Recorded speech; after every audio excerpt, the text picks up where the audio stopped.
Alright, magandang hapon po sa inyong lahat mga kababayan, Batang Maynila Toits. Pag-usapan natin itong nilabas na statement ng PIDEA. Ito pong nasa ating screen mga kababayan. PIDEA debunks fake operational documents. The Philippine Drug Enforcement Agency, PIDEA, debunks the false operational documents currently in circulation in social media. Ano ba yung mga ano na yan, mga documents na yan, operational documents ng PIDEA?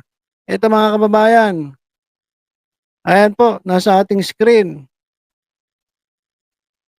Dalawa po yan. Itong kopya ng authority to operate at itong pre-operation report. Inalabas po ito ni vlogger Maharlika. Oh. At dahil nga ito'y kumakalat sa social media, itong PIDEA ay dinebunk ito at sinabing ito ay fake documents. Ayan mga kababayan. Sabi dito, 2 pictures of documents were posted online.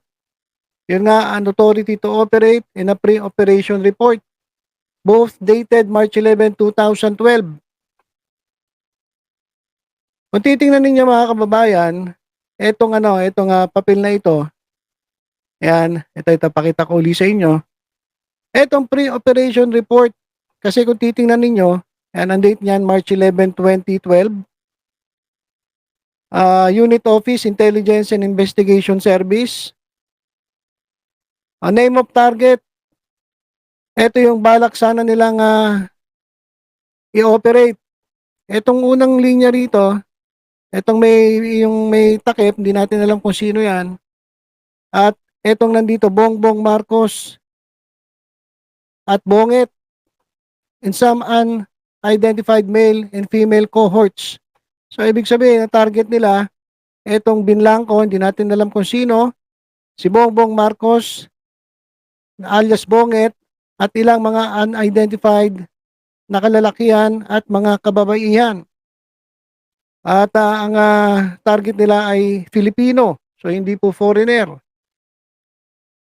At specific area of operation, NCR Makati City.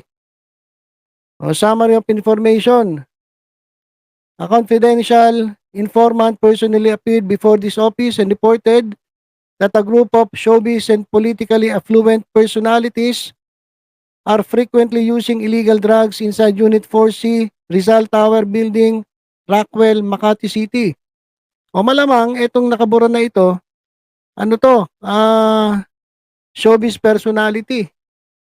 Sino kaya itong showbiz personality na ito nakabura? Basta ang talagang hindi nila binura ay itong si Bongbong Marcos kasi ito naman yung target nila eh. Kasi itong mga dokumentong ito ay patunay nila na ito raw si Presidente Marcos di umano ay talagang gumagamit ng illegal na droga. Kaya ayun nga yung gustong patunayan ni Maharlika eh.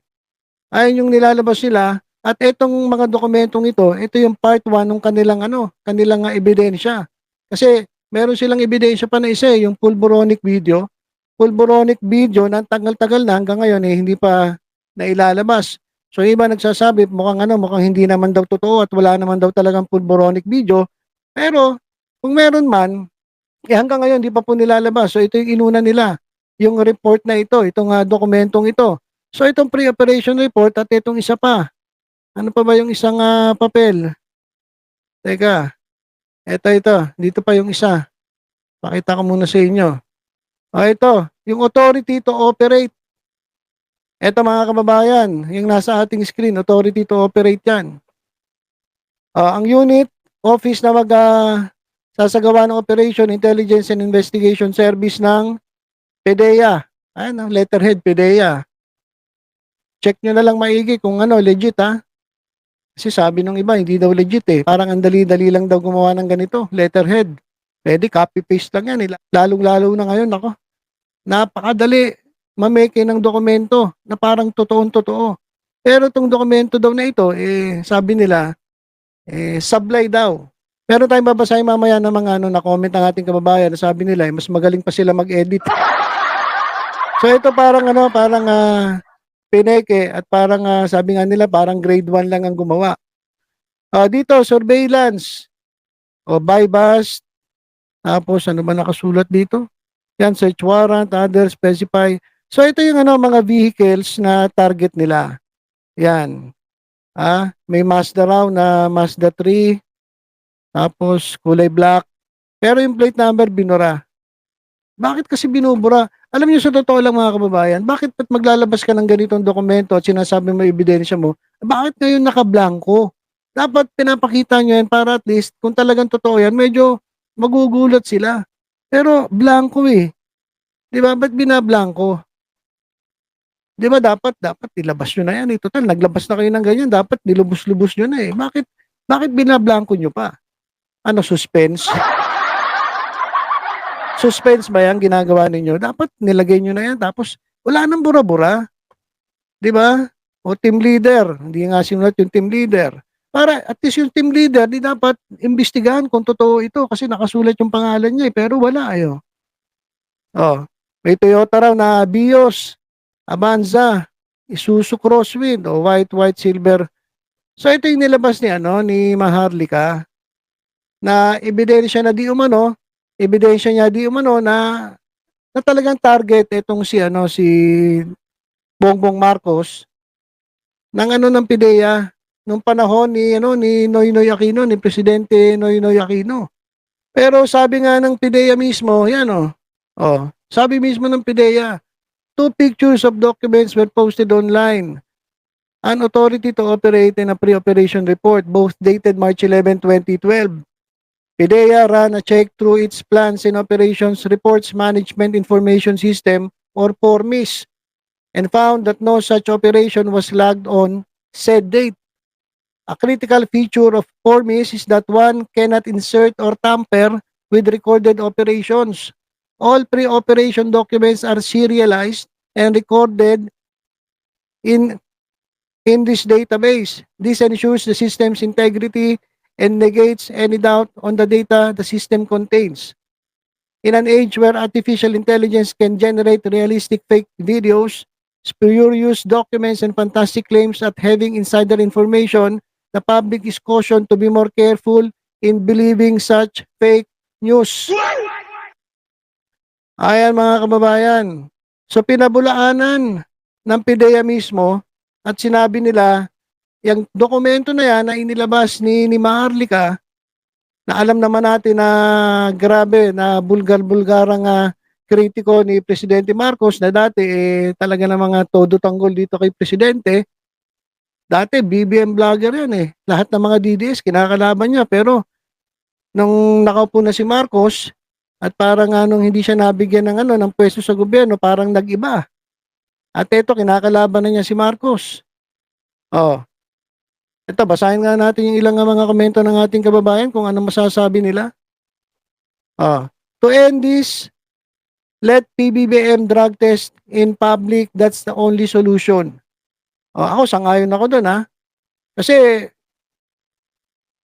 mas maganda yan. Patunayan na mismo ni Presidente Marcos na talagang na hindi siya gumagamit ng illegal na droga. Pero, alam niyo sa totoo lang, kasi, yung burden of proof, nandun kina Maharlika hindi na kay Presidente Marcos Diba? So, hindi obligado si Presidente Marcos na na magpa-drug test in public. Pwede siguro kung gusto niya talagang pabulaanan, pero yung burden of proof na kina Maharlika Nilabas sila yung na yan, dokumento na yan, patunay nga na nasa drug list daw si Bongbong Marcos.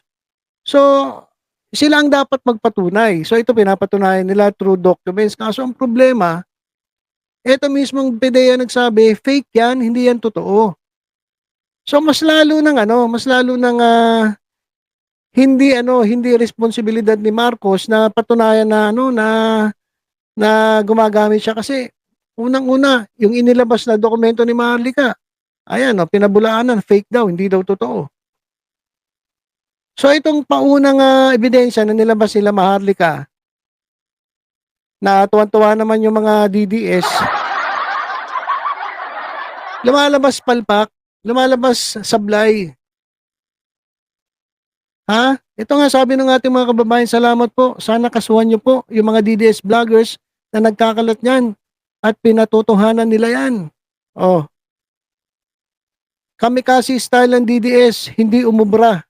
Pero sabi daw ang gagawin daw ni Maharlika, hindi ko kasi napanood yung video ni Maharlika pero sabi daw, itong dokumento raw ay isasailalim niya sa forensic examination diyan sa Amerika para patunayan yung yung pagiging genuine nito.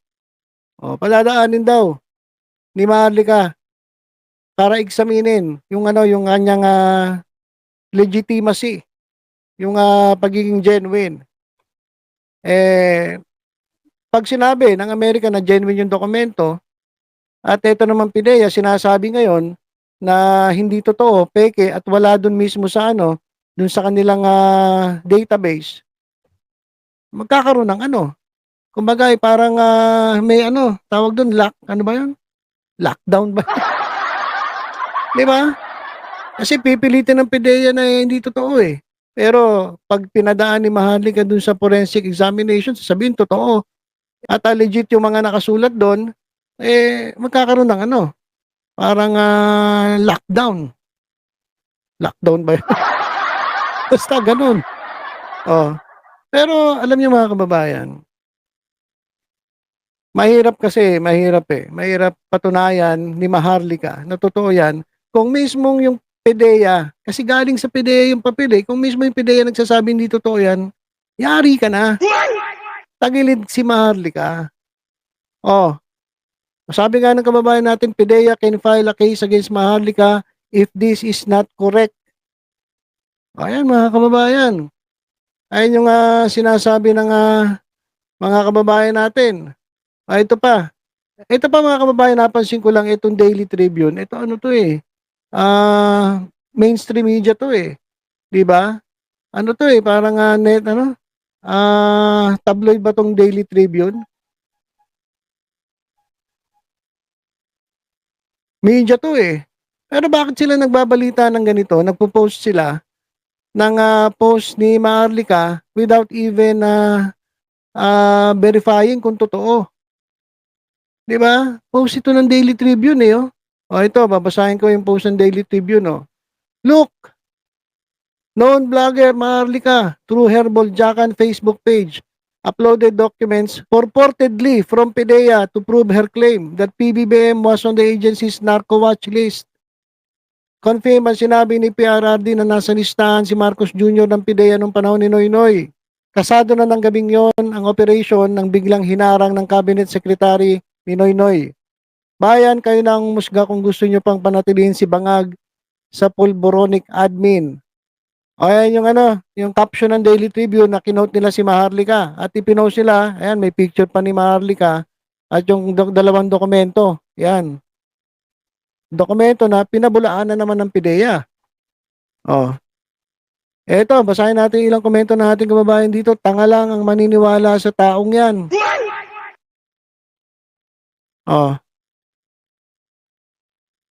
Sabi ni, hindi ko na babanggitin, sabi niya mas maganda ako mag-edit kaysa dyan. Halatado masyado sinedya para di makasuhan ng falsification of public documents, especially may mark and logo. Bawal na bawal yan. Ito pa, ang dami Kaya ko rin gawin yan gamit ang app. Tingnan mo mga logo halata. At saan ka naman makakita ng record na walang cases number sa PIDEA. Ayan kasi mga kababayan Kasi alam niyo sa totoo lang, itong mga dokumentong to, parang scratch lang ito Hindi pa naman ito yung talagang ipapasa At gagamitin kasi tingnan nyo, wala ngang control number. Di ba? O dapat umaksyon ng PIDEA dyan, ginagamit agency lalo na sa Daily Tribune dahil ba may ari si Bongo, untouchable na? Pag-aari pala niya ni Bongo itong Daily Tribune. Totoo ba?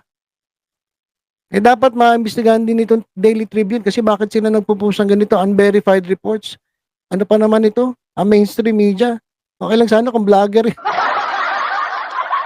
Pero ikaw, may lisensya kayo di ba? Hindi mga ganyan. Daily Tribune. Tanong nga, bakit nag-post ka ng post si Maharlika? Ano meron? Tanong lang dito sa Daily Tribune. Anyari? Parang malakas sa'yo si Maharlika. At mukhang mas malakas pa si Maharlika kaysa sa presidente. Daily Tribune. Sino ba may-ari ng Daily Tribune? Ah, bakit hindi kinakasuhan tong lokal-lokang inggiterang ito? Maliwanag na paninirampuri ang habol niya sa administrasyon ito na one time pinangarap din niyang samahan kaso na purnada. Kaya ayan, sobrang bitter na. Abot hanggang langit ang galit niya. Ayan, sabay ha ha ha. Kasi ganun eh, alam niyo nung una pa lang pumesyo si Presidente Marcos, bati pa yan sila eh. Kaya lang nung ito nung mas nauna pa nga na-appoint si Trixie Cruz Angeles, naging ano to eh, di ba? Naging ano bang posisyon ni Trixie Cruz Angeles? Nung nakapwesto yun, pinag-aaway ni Maharlika yun eh. Tinawag pa nga niyang Zoraida yun eh. Galit na galit siya eh. O hanggat natanggal. Di ko alam kung pinatanggal niya o talaga natanggal na itong si Trixie Cruz Angeles. Tapos simula nun, galit na si Maharlika dito sa Administrasyong Marcos. Kasi hindi nabigyan ata posisyon eh. O hindi rin kasi uusad pag kinasuhan siya kasi American citizen siya. Hindi siya dual. At sa US siya nakatira. Ay, sabi naman ng iba, o nga naman, bakit di kasuhan yan? Presidente yung pinaparatangan. Ito pa, si Maharlika naman pala talaga ang bangag. Oh. Pero yun ito lang ito lang Ito yung tanong kasi sa totoo lang ang dami ko tuloy tanong dito sa nangyayari. Alam niyo pala noon pa, na ito si Presidente Marcos o dati si Bongbong Marcos pa, hindi pa siya presidente. Alam niyo naman pala na na ganyan. Pinagbibintangan ninyo na gumagamit ng droga, pulboronic. Pero bakit kinampanya nyo pa rin? 'Di ba? Grabe nga kayo magkampanya eh. Oh. Siguro may budget talaga. 'Di ba? Tapos ngayon nandiyan yan maglalabas kayo ng mga dokumento na ngayon na pinabubulaanan mismo ng PIDEA na fake. Lumalabas tuloy ngayon naninira lang kayo kasi mismo yung may-ari ng dokumento, yung pinanggalingan ng dokumento na ahensya, sinasabi fake yan, hindi yan totoo. Oh, di unang pa lang, lagay nyo pa lang ng ebidensya, wala na, palpak na. Na-debunk agad. Ilabas nyo na kasi yung pulboronic video na pinagmamalaki nyo. Kung totoo man ito guys, kung totoo man ito, dapat patunayan nito ni Maharlika. Sa tingin ko, hindi si Presidente Marcos dapat magpatunay eh. Pero kung gusto niya, hindi magpa-drug test siya. Pero sa tingin ko hindi. Kasi yung burden of proof, talagang na kay Maharlika. Wala kay Presidente Marcos. Kaya sa tingin ko malabong magpa-drug test ito si Presidente Marcos. Paano patutunayan ni Maharlika? Mismo PIDEA mismo. Nagsabi fake yan. Isa pang tanong, bakit ganun? Alam nyo pala na ganyan eh. Si Presidente Marcos, pinagbibintangan nyo na adik ko. Bakit ginampanyan nyo? Tapos ngayon, nandyan na, iyak-iyak kayo. Ngayon yung sinasabi yan. Ilabas yung pulboronic video. Sigurado, paglabas ng pulboronic video, sasabihin na naman ng iba. Fake din yun. Wala. Sa totoo lang. Ito nga nilabas si Maharlika. Para patunayan yung kanilang claim, wala eh. Sablay po mga kababayan, sablay. At hindi natin alam kung paano niya patutunayan na totoo yung sinasabi niya. Diba? So yan ang abangan natin. Pero sa ngayon, sinasabi ng PIDEA, hindi totoo lahat ng inilabas ni Maharlika. Ang bola ngayon na kay Maharlika. Patunayan mo yung nilabas mong dokumento ay totoo at sinungaling itong PIDEA. Kasi ngayon, ang lumalabas ngayon, ikaw ang sinungaling. Ikaw ang nagkakalat ng fake news. Paano mo ngayon ka-counterin yan? Na kay Maharlika ngayon, paano niya patutunayan na nagsisinungaling ang PIDEA? Ganun ang labanan ngayon. Di ba? So, ilang mga kababayan, abangan natin ang mga susunod na kabanata tungkol dito. Ilabas niyo kasi yung pulboronic video. Tagal-tagal na yang, bidyong yan na hinihintay, sinasabi niyo, eh. Hanggang ngayon wala pa, ilabas niyo na at, tingnan natin kung ano magiging reaksyon ng ano, ng, PIDEA at ng, mismong si Presidente Marcos.